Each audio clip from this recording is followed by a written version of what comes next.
Zoom is also recording. I know, I got a little consent thing. Oh, that's Thank you nice. for That's asking my new. consent, Zoom. All right, here we go.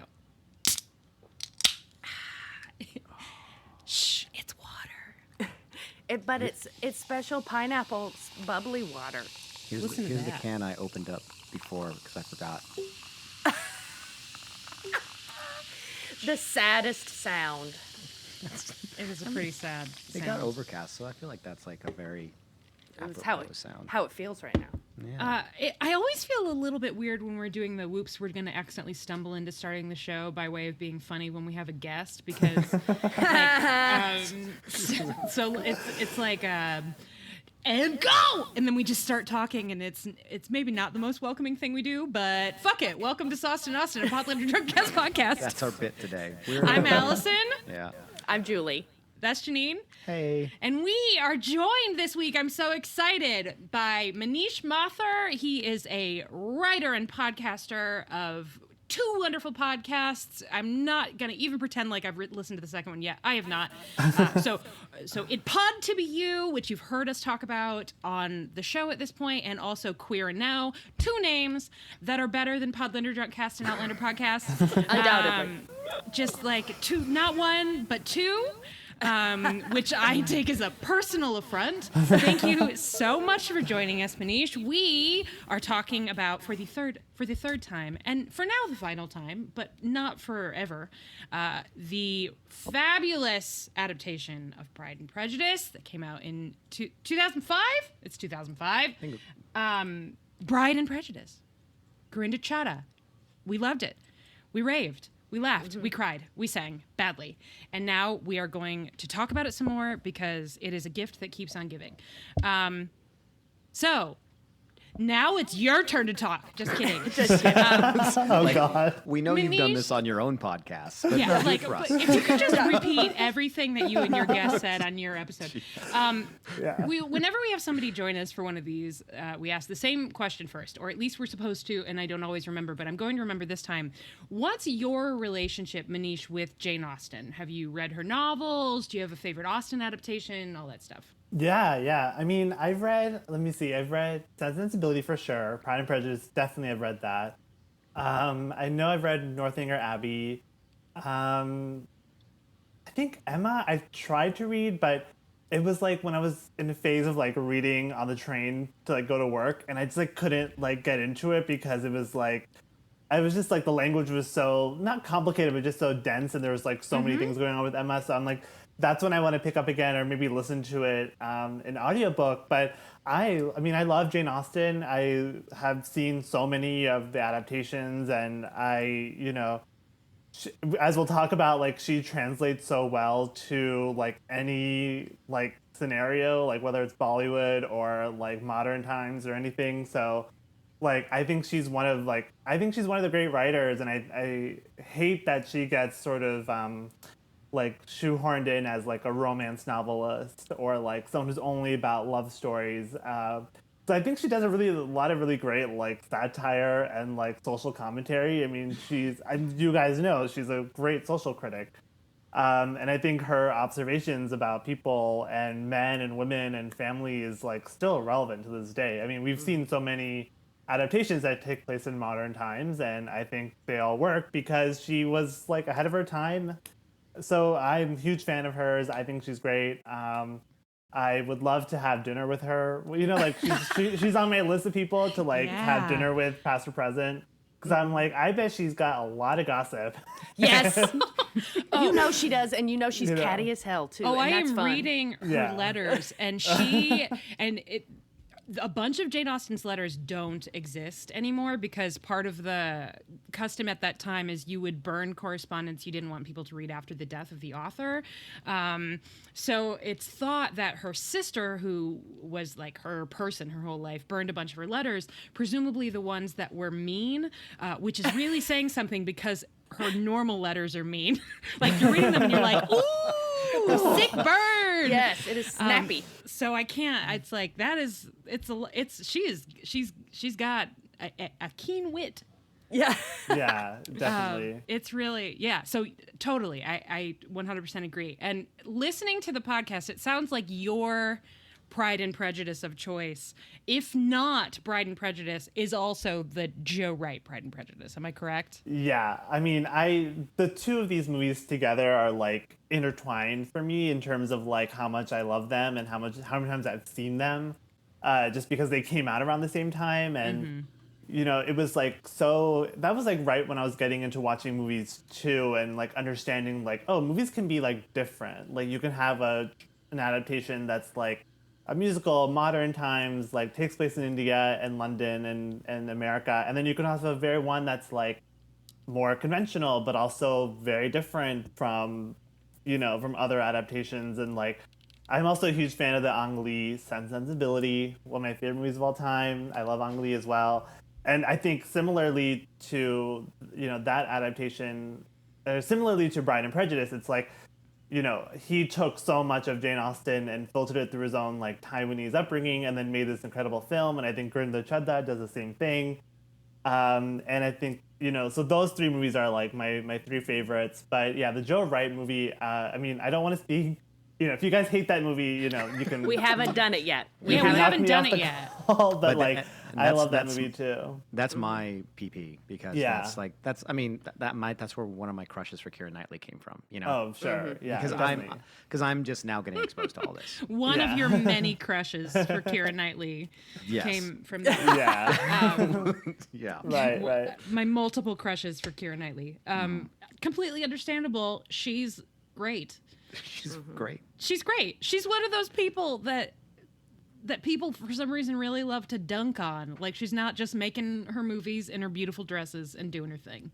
She's also like, from what I've read a couple of interviews, she's also really salty about how people dunk on her. She's like, what the fuck, guys? Like, is she really? That's great. I didn't know that. That's great. Good for her. like, what? I don't know what Why? everyone's deal I'm just is. doing my job. I'm just making movies. Back Yeah. off. Leave me alone. Stop talking about my jawline. What are you doing? Totally. Well, that's great. We haven't done any of the. I mean, I have seen the Ang Lee Sense and Sensibility like 900 times. Yeah. I woke up from a nap, guys. My brain is salt. My brain is salt. Salt. Why did I say salt? This is going to be a great conversation. Yes. This is good. So I echo your sentiments there. I really love that one. And I'm so excited for Julie to see the Joe Wright, which you haven't even seen it, right, Julie? No, I haven't It's coming seen that up one really yet. soon. Oh my God, So you are arriving at a great time. We're sort of nearing the end of our first Pride and Prejudice journey. Yeah. We've got a few more things, and then we're moving on to Emma. So if you want to come and talk about Emma at some point, we should. What about Pride and Prejudice do you think makes it such a great update? Because I think we were marvelous. None of us had seen it before. I had seen little pieces of it before, but none of us had seen it before. I'm a big fan of her movies, and I loved Bend It Like Beckham. I really loved Blinded by the Light. Yeah, me too. Which didn't get nearly enough love when that came out. I love that movie so much. But hadn't seen this one in its entirety. These two hadn't seen it at all. And I was stunned by what a great adaptation it is. Like, specifically updating the social commentary piece, the economic piece, the class piece, by sort of taking it and making it this... I think the tagline they were using was Bollywood meets Hollywood, in like that Miramax era. Why do you think it works so well? What is it about the choices that are made here that you think is so successful? Yeah, I mean, I think it's a lot of what you said. And, as I said earlier, I think a lot of what makes Bollywood such a, enduring tradition for moviegoers all over the world is the marriage. I mean, I hate to use that pun, but like the marriage of like music and romance and comedy and a lot of like, this, like, I think when we were first watching this movie, 15, 16 years ago, and Ben Like Beckham as well, it's like you watch this movie with like kind of the knowing looks of like, the knowing laughs, of like, oh, our family is like this, or like when we go to India, we also talk about like losing weight or, stuff like that, like, like Indira Varma does in the beginning. And just like, like I said earlier, Jane Austen translates so well to Bollywood because, there's so much material there for her to talk about, marriage and money and family and tradition versus, modern life and your parents' expectations versus what you want. These are all things that Jane Austen kind of goes to over and over again. And Bollywood movies also go through that over and over again. And, you'll see I have like 3 other movies that I would love for you guys to cover in Bollywood and other Indian film industries that are based on Jane Austen novels because, she, much like William Shakespeare, is one of those authors who Indian filmmakers, whether they're from India or like Gurinder Chadha, like based in the UK, like they just keep returning to them because there's just so much there. And like, in some like, the idea of like arranged marriages as like a dating service, it's just an update to, like the matchmaking in Pride and Prejudice or in Emma or in any of those things. And I think it's just like, you can like put in all of these, very fascinating themes and all of these really complex ideas and complicated like geopolitical, elements within the package of a very like glossy, glamorous movie with like, amazing musical numbers and beautiful women and, amazing sets and all this stuff and, costume, like it's Bollywood is so good with like kind of, bringing in these like very intense themes in a very like mainstream package. And so I think Pride and Prejudice is able to kind of be in the Bollywood tradition, but make it even more global. Kind of like, I'm assuming this movie was inspired or took influence from Monsoon Wedding, which is a very similar thing. I mean, Monsoon Wedding is even less of a Bollywood pastiche than Pride and Prejudice is, but it's the same idea of like kind of bringing in these like very Indian like elements and putting it into a film that can be appreciated by all audiences all over the world, whether you have watched a million Bollywood movies or this is your first one. What I also like too, kind of you're hitting at this, is like the globalization adaptation of class and culture, right? Where like that's a major conversation in Jane Austen. So my amateur, new novice experience is having, but like this globalization of class issues and the way they talk about it, and that struck me as such like, I'm only echoing what you all said, but like it really struck me as something, I don't know, it's a great update, a really good update. Yeah, I really loved the way that they were able to make Amritsar feel insular and small and they made it cozy, feel like a tiny town. Yeah. like Longbourn, right? Well, or like Meryton, I suppose. Longbourn being the house. I'm sorry. Longbourn is the name of the estate. Meryton is the name of the town. It is near Meryton. I'm sorry. But at the same time, it's got this sort of like jump on a jet and go to Goa, and then we're in the UK, and then we're in Beverly Hills.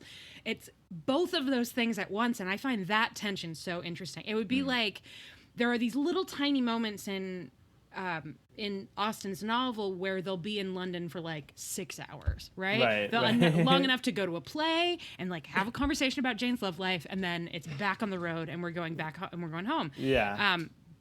But the sort of glossy feel of it, the like jet setting international feel of it works so well when you combine it with the more intimate local stuff, because it feels like a rejection of the kind of snobbery that Darcy, and bless him, I just really wish that he was a wee bit more charismatic, but... I have a lot to say about that. Great. You know what? Let's get into it. Let's screw it. Let's do that. Let's do that. Dish on Darcy. The library's open. Yeah.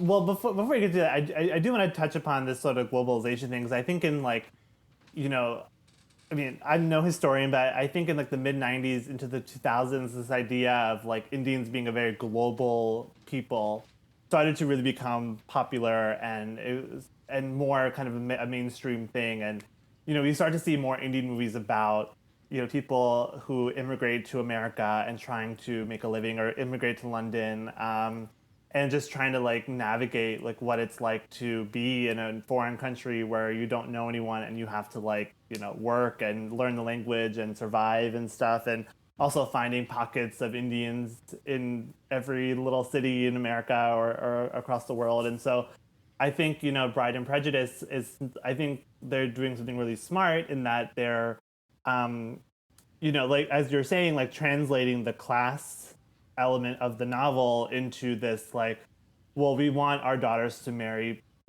people who are living abroad because then they'll be taken care of, and and stuff like that. I mean, that still happens to this day. I just watched a movie a few months ago about a girl who's obsessed with marrying a guy who lives in Dubai or LA, or she just wants to get out of India and marry someone. And so it's still very much a common thing. And I think it's a brilliant way to, make this movie about class and stuff like that, but without making it like, talking about the caste system or something like that. I think it's a really smart, fun way, and also to tie in this idea of Indians. I mean, Indians are in literally every country in the world, I'm pretty sure of it. So we're everywhere. I mean, my best friend is Indian, and I've been to a few of his weddings with him and his family. And every time I meet a new family member, it's like they're from everywhere. Yeah, right. Janine, the way you said that made it sound like you've been to a few of his weddings, like he's been married, like he's been a serial marrier. That is how that sounded. Yep.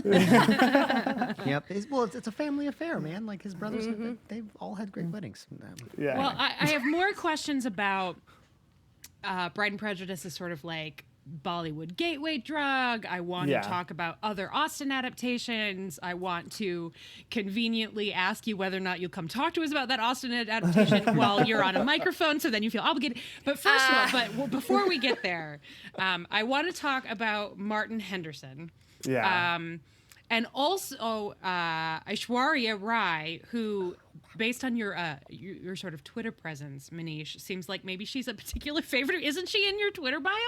She is. So Aishwarya Rai and I mean, this is. I mean, okay, just get ready for a long monologue about her. Because Yay! We're here for it. She has been like my forever favorite actress for almost 25 years. Oh wow! Like she was the one. Like every, I feel like every gay kid, whether they're in the closet or out of the closet, when they're young, they get attached to some, some fabulous actress, and it becomes their whole thing. And for me, it was her. And I've seen almost all of her movies, and I'm obsessed with her. And like, I follow her fashion moments at Cannes. She goes to Cannes every year, and she's like become like a mainstay at the red carpet there. And not last year, of course, or this year, I guess. But, in the past she has been, and I guess she will be in the future. And like, she's just a favorite of mine. And I remember like I remember like exactly when she was doing this movie, and in the early 2000s, she was trying to kind of make the jump to kind of a more Western career, very much like Priyanka Chopra is doing now. She did Bride and Prejudice. She was, I think, auditioning for a role in a James Bond movie. She was on Letterman. Like, she was like doing the whole thing, and then I think she got married, and she's kind of, her priorities changed. She's now a mom, and she does movies here and there, but like, she's just one of those actors for me where I'm just like, everything she does, I'm interested in. Like she's worked with so many great filmmakers, and she's done so many great performances. And like, when I watch her interviews, I'm like, she just seems like a cool lady. Like, I don't know, I mean, it's my bias because I'm obsessed with her, but like, but she's also someone who like really cares about like her craft, and she really wants to improve with that, with her work. And like, the way she talks about how she works with directors, like I think she's definitely a director's actor. Like she's very much moldable. And I think when she's working with a director who's not up to that challenge, she can be a little two-dimensional, a little stiff, or like or she'll go like way to the other side, and she'll become like really dramatic and really histrionic. But, I think like this movie, I think when she's doing, this is not her first Jane Austen adaptation either. She did an adaptation of Sense and Sensibility. She was a Marianne character, and this is a Tamil movie. from 2000, and a South Indian movie. So she's just like, I think she's like allowed to be funny in this movie. She can be a little sarcastic. You know, her eye rolls and her facial expressions, I think, are really fun to watch. And I think, you know, when comparing her to Keira Knightley in the Joe Wright movie, it's really interesting because like they're not giving similar performances at all, because I think A Shorty Ride is going a little bit more broad because she's in a broader movie, but you know, they kind of like the beats they hit that are the same. It's very charming to see them both kind of take on this iconic role so close together, and it's so, yeah. I mean, she's like, I mean, I go through phases where I just like will tweet about her a lot, or like, you know, Bollywood stan culture is a very rich place to explore because you see people doing like video edits and GIFs and like, I don't know if you guys know about these like loops accounts, but people will just kind of like capture or like edit like a small clip that's like 30 seconds and just like watch it over. Just like, especially A Shorty Ride with her dancing, it'll just be like her dancing for like 30 seconds. You just watch it and it's like, it's the best. And I could like, you could spend like an hour just like going through these like stan accounts because they're so like, this like TikTok before TikTok kind of thing. Yeah, essentially. I mean, like I started following these stan accounts like 2 years ago, and I can send some your way. Oh, please. I will link them in the episode notes. But and you know, like it's, yeah, I mean, Bollywood stan culture is very, I mean, it's like K-pop or like that kind of thing, but a little bit more, I guess maybe not as extreme as K-pop, because K-pop is they're intense. But yeah, so when you're watching someone like A Shorty Arai, who's so charming and so elegant and so funny and has so much like grace to her, and then you see Martin Henderson, who I'm sorry, seems like a nice guy, but he cannot keep up with her or really anyone in this movie. Like, I remember being like, I mean, like, I know this was the time when he was being the leading man because of The Ring. With Naomi Watts, you know, he was the lead male actor. Really? Did not connect that, and now you say it, I'm just like, yeah, of course. I spent like some serious time on his IMDb page trying to figure out what his whole deal was, because he's just. I was trying really hard to be like, no, it's an interior performance. It's really subtle. He's doing all this. No, he's just kind of dull. I mean, it's funny because like I agree with you. I think like, if I want to be really generous to him, I can be like, well, maybe he's playing so like cardboard because like Darcy's in over his head in India, and with these like larger than life personalities of like, you know, Lilith for one thing, but also her parents, her sisters, you know, Mr. Coley, all these, it's a lot, right? But then he's on his home turf in America, and he's still cardboard. So I'm like, I don't think that's a character choice. I think like, he was just being pushed to being a leading man because he was like the second, third lead in a hit movie, and then, you know, his career, like, you know, like it's like nowadays when like some guy is in a really popular movie, the next thing you know, he's doing like, you know, Ant-Man or whatever. I mean, well, I don't want to besmirch Paul Rudd, but like, let's say Paul Rudd. I mean, no. I mean, let's say Guardians of the Galaxy, right? Yeah, like Chris Pratt. Like that's more of the thing. But yeah, I when I was watching it earlier, I was like, who would it be in like the 2000s that would be like someone that they could get, because it's not a huge budget movie, it's not a name thing. Because like my first thing was like, I mean, I guess Paul Rudd would also be great. Yeah, he would have been Darcy, but like I don't know, I don't know, but it was just like, I think I love that choice. That's like that's a big sliding doors moment in my brain. All of a sudden, just because it's such a wonderful movie as it is, but if that chemistry were more heightened, if Darcy were more charismatic, I feel like it would just sort of be next level, you know? It would be. Yeah. And what if Paul Rudd had been that? Because he would have pulled that off. Big time. Oh, I mean, he would have been the right Austen. age, because he's already the right age. He's always the right age. Well, because he's Dorian Gray. Not the picture of Dorian Gray? Yeah. Sorry, anyway.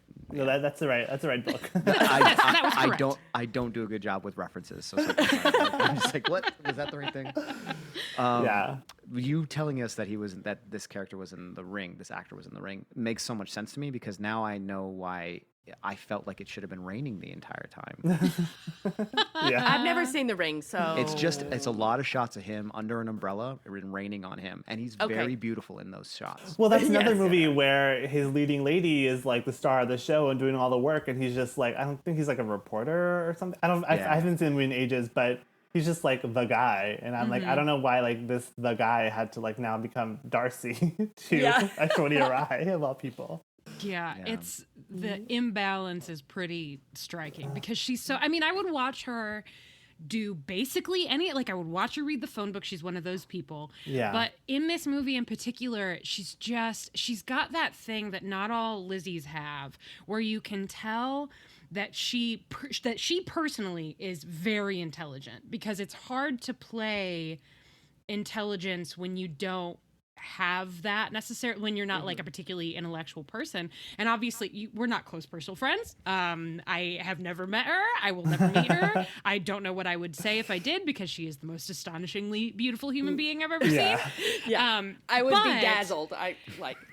I never want to meet her because like who she is in my fantasy is she can never keep up with that, because like she's a real person obviously, but she's outshined herself. Yeah, I want to keep her in my mind, but yeah, I mean, I just like you can always tell that she has like a million things going on in her mind as she's talking to you, right? And it's like everything she's thinking about you is probably not very nice because you're probably not as smart as she is, but she'll edit it, she'll filter it and say it in a way that's somewhat pleasant, but also like gets in that like, make sure you know that you are an idiot. Yeah, the Lizzie Bennet special. Yeah, exactly. Yeah. Speaking of Jane Austen's letters, when she's writing about Pride and Prejudice, she said, then called First Impressions. It was called First Impressions. I don't know if you know this. She writes about Lizzie as being this like intoxicating creature, like the most delightful character, and she can't imagine that people wouldn't love her. And I think that is not always easy to capture on screen. Yeah. And the fact that we've got more than one Lizzie where you're like, yep, no, that's amazing. This is a person I would want to spend all of my time with. What a magical human being. And that's certainly true here. She's one of my very favorite Lizzies. Lalita. So I want to ask, legitimate questions about, this film as like an entry into Bollywood for people who haven't experienced that corner of the filmmaking world before. However, before we do that, I have to ask you your opinion on Mary's Cobra dance, because please go. First of all, I'm just so glad that Mary got to be weird and hot at the same time. Like, that is really important to me. Why does Mary always have to be frumpy? Let Mary also be hot. All the Bennett sisters can be hot. It's totally fine. Yeah. But there's something that increases the awkwardness, I guess, because of the pure intensity. It's when she's playing the pianoforte, it's just awkward. But all of a sudden she's hissing at you, and it's like, whoa, whoa, whoa, whoa. So, I love that moment so much. What's your take on that scene? How do you feel? Because it's been living rent free in my brain for like 2 weeks now. Sure. It's iconic. If I bet there are Indian drag queens who recreate it at drag shows, take my money. Bars. Yes. Because no, I mean, I totally agree with you. I think that it gives her a little bit more of a personality, gives her like a little bit of an insight of like who this like crazy young girl is and how amazing she is, and how, I mean, it's the intensity, and that actress is so good in it. And it's like, I've been to so many family parties or stuff like that where usually it's some girl, but it also has been a guy sometimes, or like a boy, where they put on a performance and you're just like, I really admire this courage. I admire your commitment to it. I admire everything, but like, why didn't your parents stop you? And the look of bewilderment that everyone has is so relatable, and it's so funny, and it's like, I mean, she's so sweet, like Mary. I've always found Mary to be such a like sweet character who's just like, just doesn't have that outlet. Like she'd be going back to stan culture. I think she would thrive in K-pop stan culture. So yeah, I think it's great. I think it's so funny. I think it's really a highlight of the movie, and like to me, it's like what makes this movie so special is that like it really goes for it, and you just gotta laugh and enjoy it and be a part of it. Well, we certainly laughed. Yeah, we did. I love it so much. Between that and No Life Without Wife, which I just, what a banger. And the very joyful dancing in that musical number in particular. Just watching the four of them, screw you, Kitty. Yeah, Kitty's not around. Yeah, who needs Kitty? Watching the four sisters dance around in their PJs and sing this absurd song was just such a joy. And there are so many really wonderful, joyful moments. Why do you think it was so important in this particular adaptation to make sure that even the unhappy endings weren't all that unhappy, right? Lucky doesn't end up marrying Wickham. She doesn't end up in like somebody forcing her to marry a cad to save her reputation. Charlotte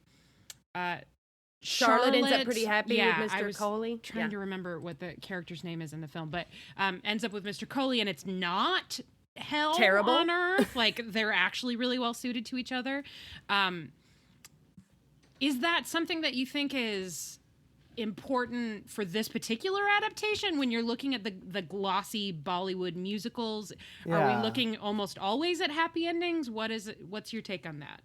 I mean, I think part of that is like the modern setting, because I think a lot of the endings for the subplots in the novel, I mean, I haven't read the novel in a number of years, so please correct me if I'm wrong, but I feel like it's just a different time where, if a girl runs off with some boy, then she'll have to marry him. But in the 2000s, I don't think it was as like, unless she was found to be like pregnant or something, I don't think it would be this like extreme thing where like you have to marry him, or like, you also want to see like someone like Chandra Lamba, like you want to see her happy. She's cool, again, she's a funny, cute girl, and she's so sweet, and you want to see her in a happy marriage with someone who, and like Mr. Coley is so ridiculous, but like, in his own way, it's like he's also endearing in his own way, and I think he's the kind of guy that like needs to be married, because that'll like really sand down his more like aggressive personality, and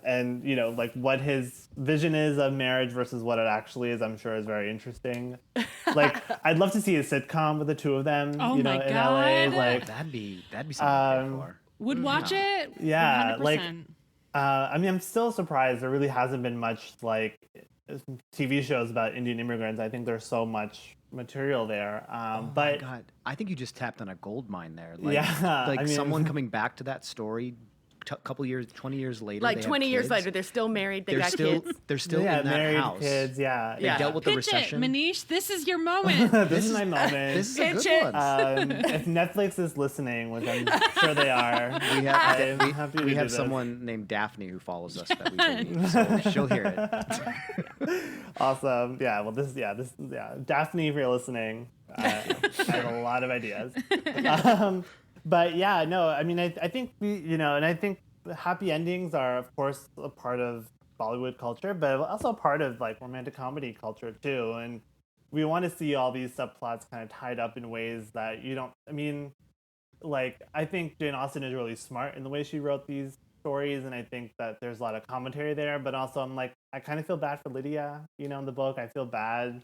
I think of the Joe Wright movie, I don't see Mr. Collins as horrible as maybe he's in the book. I think they also have a really interesting, cute marriage that's sitcom worthy. But I think it's just like you just want to see happy endings for these people, and I think it would be really strange for like Lucky to like be forced to marry Wickham when all she kind of did was like go sightseeing with him. She went to the London Eye. It's not that bad.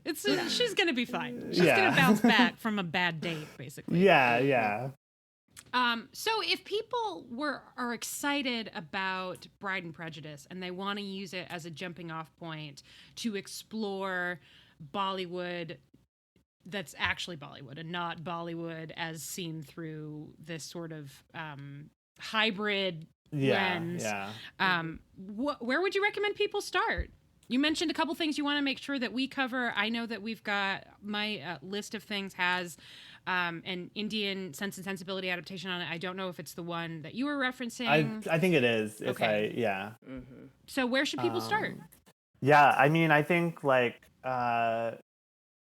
if you're so captivated by Shorty Rai, that's she's the place to go. Look at all of her best movies that she's done, because like she's very much she kind of does both of like the movie star thing where she's kind of like glamorous and beautiful and everything, but she also does really serious, kind of more offbeat movies too. Some of them not being in Hindi but in languages like Tamil or Bengali. And Anupam Kher, he's done a lot. I think he was on ER with playing Parminder Nagra's I father knew in a I couple recognized episodes, him. and like he's in the Ang Lee movie Last Caution for a couple of scenes. So like he's also someone that's been doing a lot of work overseas. So you just like, to me, it's like Bollywood. I mean, like Bride and Prejudice is very much it's this kind of doing a pastiche of a very specific type of Bollywood movie, which is like this sort of over the top kind of ludicrous musical romance type thing that's like very broad and funny. But Hindi movies in general run the gamut of every genre under the sun, from horror, suspense, crime thrillers, dramas, comedies, all this. So my recommendation for people who don't know anything about Bollywood is to be like, well, what kind of movies do you like? And then just kind of search for a movie of that genre in Bollywood or in any Indian language, and just like just see what comes up. I think streaming services like Amazon Prime and Netflix, they have a great selection, and you can just kind of see what kind of appeals to you. And of course, I think Jane Austen and Shakespeare both translate so well to Indian movies that like if you want another like Jane Austen, I think there's a couple there. Or if you want to do like there's been some excellent Shakespearean adaptations as well of like Othello and Hamlet and stuff. So to me, it's like I would love for people to use Bride and Prejudice as a gateway, but I'm also a little cautious of that, because I don't want people to think that all Bollywood movies are like this, because they're not. Gurinder Chadha, again, is doing a very specific thing here, and she's tapping into something very specific and kind of evoking a similar feeling. But there's also some, I mean, just in her career alone, she's done so many different things, like a sports movie, and Blinded by the Light, which is like a writer movie and a music movie. So like she's done so much. And I think even and you can also look to her contemporaries like Meera Nair or Deepa Mehta, who do really interesting things that are both about India and within India. And so it just really depends on kind of like what you like and what your tastes are, and then you can just kind of go from there. I think Criterion Channel for now has like 8 Bollywood movies that are like from the 50s, so that's 50s and 60s. That's a place to go as well. And I mean, like there's so many lists of like greatest Bollywood movies ever, and if the canon, right? It's like the AFI type thing. That's out there as well. I've written a list like that too. So, you can just go there and be like, okay, let me just look at all like what's like the Citizen Kane or like the Gone with the Wind of Indian movies, and just go from there. That's also a great place to go too. So yeah, I mean, I think it's just like, it's so much. I mean, I think India produces like 800 movies a year in so many different languages that it can be very intimidating. But I think if you just kind of like go about it just in the way you would like look to see what movies you might like in English or Japanese or Korean, and just kind of go from what your tastes are and just find those movies in that, and you'll do great. I think it's a good reminder of us too that like Bollywood is like Hollywood. It's a place where things are made, but that's not the genre necessarily. Yeah. Interesting. Yeah, that's a good reminder. What if our listeners wanted to see a specific example of what Gurinder Chadha is sort of paying tribute to / sending up a little bit? Is there something in particular you'd recommend? Yeah. I think the movie that really jumps out to me is a movie from 1995 called Dilwale Dulhaniya Le Jayenge, also DDLJ. That's probably the best way for non-Indian, non-Hindi speakers to find it, DDLJ. And that's like, I mean, that's another movie that's also about sort of the globalization of India, because it has characters who immigrate to London and then go back to India. It's a musical, it's romance, it's comedy, has a lot of fun characters who are just like the characters in this movie, very like, I don't want to say over the top, but they're very larger than life. They're very funny. They're very charming, endearing. That movie has everything that you could want from an indie movie. It has, you know, songs, it has romance, it has comedy. There's some action in there. There's a lot of like push and pull between parents and children and sort of like that. It's about a young woman who is facing an arranged marriage, and she asks her dad if she can. She's in London, and she asks her dad if she can travel in Europe for a month before she gets married. And she's like, you know, you're arranging this marriage for me, and I'm agreeing to it, but I just want to live a little and like have a life for a while. And so she goes and she travels, you know, to like, you know, Sweden and Switzerland and all those places, and she meets a guy, another Indian guy, and they fall in love. And then she comes back and she has to go to India to get married, and he follows her there and tries to kind of woo her family so that they'll agree to let her marry him instead of her arranged groom. So it's a classic movie. I mean, every Indian who watches Indian movies has seen it. You know, name brand stars. Like the movie just like set a template. It's one of my favorite movies. That's a movie I've seen a million times. I grew up with it. So that would be the one that I recommend, because I think Gurinder Chadha is probably thinking about that movie and other movies like it when she made Pride and Prejudice. Great. Amazing. Julie, Yeah. Janine, do y'all have any questions for our esteemed guest? I have a question that I actually feel is maybe silly. Great. And is Bollywood actually a place, or is it just like a shorthand for the industry? I think I don't even know if I know the answer to that. I think, you know, Mumbai is the film capital of India, for at least this Bollywood industry. So I don't think they call it Bollywood. Like, I don't think they're like, oh, we're going to Bollywood today. I don't think they do it like how we're like, oh, we're going to Hollywood. I think they just say Mumbai or Bombay. So I don't even know. I think honestly they were like, oh, Bombay is Hollywood. So Bollywood. I think that's just what it is. Where it came from. Yeah, I don't, and people even kind of push back on that name because they're like, we're not like an offshoot of America, right? Which is fair. I think but that's something fair. So even I try to like, you know, I mean, I like to use Bollywood as a shorthand, but even I'm kind of like, maybe I should start saying Hindi cinema. That sounds a little bit more like less kitschy, I guess. I would like saying that more often too, Hindi cinema. Yeah. Because it just sounds a little bit more legitimate and not some like, I don't know, Bollywood just has a connotation. But yeah, so I don't think anyone says they're like living in Bollywood. I think they just say Mumbai or Bombay. I just had a nightmare vision of some rich American tourist going to like a very fancy resort hotel in Goa where you don't have to interact with people who actually live in India, being like, can you tell me where the tour bus that goes to Bollywood is? Oh God. Yeah. Don't do that. Don't. Ew. Well, there's one more thing that I want to make sure that we ask you about, because it is, speaking of iconic, like the Cobra dance, I just can't not bring it up. Can we talk about Indira Varma's bikini and matching visor, please? Oh my God. One of the great costumes in cinematic history, question mark? No question mark, exclamation point. Yeah, I mean, she looks great. It's iconic. Definitely another piece of material for a drag queen somewhere should find that outfit. I love Indira Varma. I think she's so great, like on Rome and Game of Thrones, and kind of. I just saw her in Kama Sutra, the Mira Nair film, and I mean, she looks so gorgeous, and she's so great in this movie. She's so funny. She is so funny.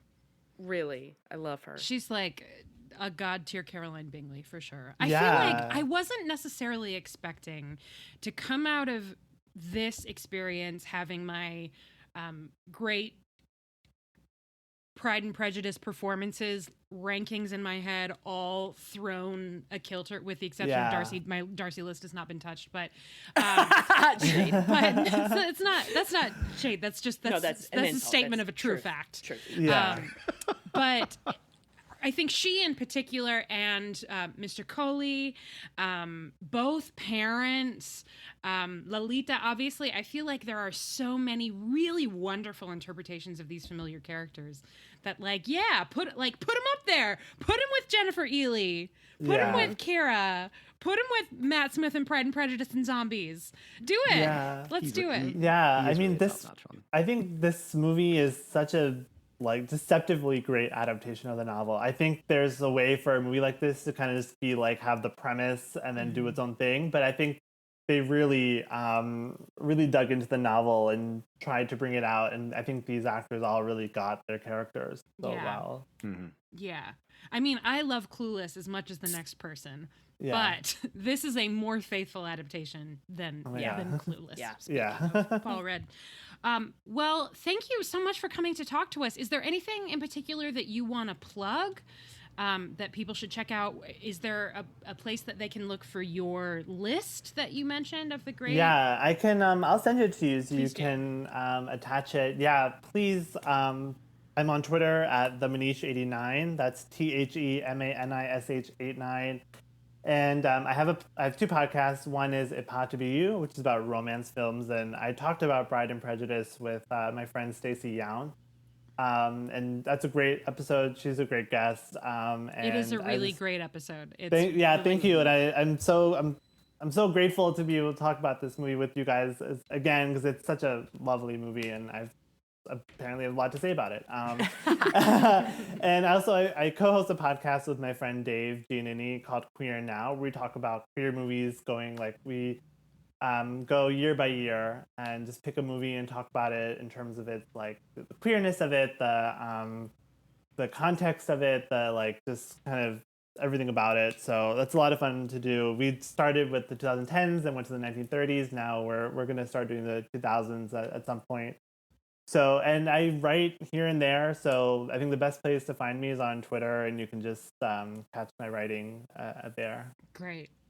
That is all amazing. I cannot wait to listen to Queer Now. Yeah. Queer Now. For some reason, I was like, is that a different, really excellent podcast title? My brain short-circuited. My humble suggestion would be when you inevitably get to 1999, is it 1999? And yes, 1999. Please at least mention The Mummy, the most bisexual film of all time, because it would mean a lot to me to see that kind of representation. Yeah, I mean totally. My friend Dave is he's a bi king, so great. I'm sure he would love to talk about that. Great. Well, I hope that you'll come back and talk to us again about pretty much anything. I mean, thanks again for having me. I'd love to come back at any time, so just let me know because this is so much fun, and thank you so much for having me on and letting me talk so much about all these different things. It was our pleasure. Thank you. Yeah. Thank you so much. I am so glad to think Hindi cinema and not Bollywood. That it didn't occur to me how that's absolutely great. Infuriating that term must be. Bollywood, yeah. Until right about now. I appreciated that he corrected us. Oh, you know what? Hold on, guys. Always. We're screwing this up. I really did. Hold on. Can you hear me now? Yeah, we could hear you the whole time. Okay. It's because it doesn't matter. I was in the same tab, so it was still muted. It's my mistake. Same. This isn't funny, so don't include this bit. Okay, fine. Okay. It's just a normal mistake. Mm-hmm. Not a funny mistake like we normally do. Well, now we have to include this shit. God damn it. I'm so glad to know that to have been confronted with the should be apparent reality that maybe we shouldn't be framing the cinema made in a very large country by a very diverse population of people as Bollywood, although I am sure it has come in handy from time to time as a way of getting people who don't live in India or South Asia to pay attention to Indian filmmaking. It makes sense to me that maybe we shouldn't be calling it Bollywood. Yeah. That's good. It's I learned reductive. so much. It just feels reductive, Yeah. right? And I think Manish was right to. Yeah. He's right on. Now that he's not here, I will say his podcasts are terrible. Just kidding. No. I had the best time listening to It Pod to Be You over the weekend. I listened to the Bride and Prejudice episode he talked about, but a couple others as well. It's really, and I know for listeners of this podcast, there is a lot for you to enjoy there. It's falling in love on film. It's the podcast about falling in love on the big screen is his catchphrase. And it's all over. They just did an episode on The Witch of the Eastwick. It's really, really great. And I can't wait to listen to Queer and Now, especially when they inevitably talk about the mummy. I need to listen to less news podcasts, and a podcast about falling in love on film sounds like right up my alley. It's very charming. I recommend it wholeheartedly. I enjoyed it very, very, very much. And it was like, yes, like, subscribe. I'm gonna get these in my inbox. And it's just really great. I don't have any closing bit though, because I feel okay. like We're just here to thank all the peeps. We are fine. We don't need a bit to thank people. They've had enough bits. I'm feeling very insecure about like, if we don't have bits, what even are we? Well, that's an excellent point.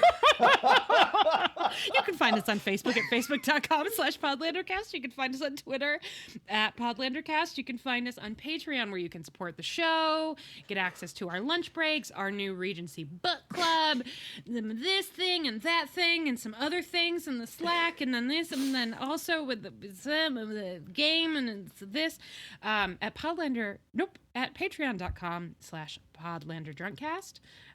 And we want to thank all of our patrons who make it possible for us to do the show, which is expensive. But we especially want to thank the following folks. Hold on. Stretch it out, girl. Get ready. I hurt my jaw yesterday. You can make whatever filthy jokes you want. It was drying my face with a towel. Oh, no. I've done that. It wasn't even like it hurts. A hot, sexy reason. It was just, I was drying my face with a towel and I hurt my jaw. So we'll see how well I can do our little race through the patrons here. Okay.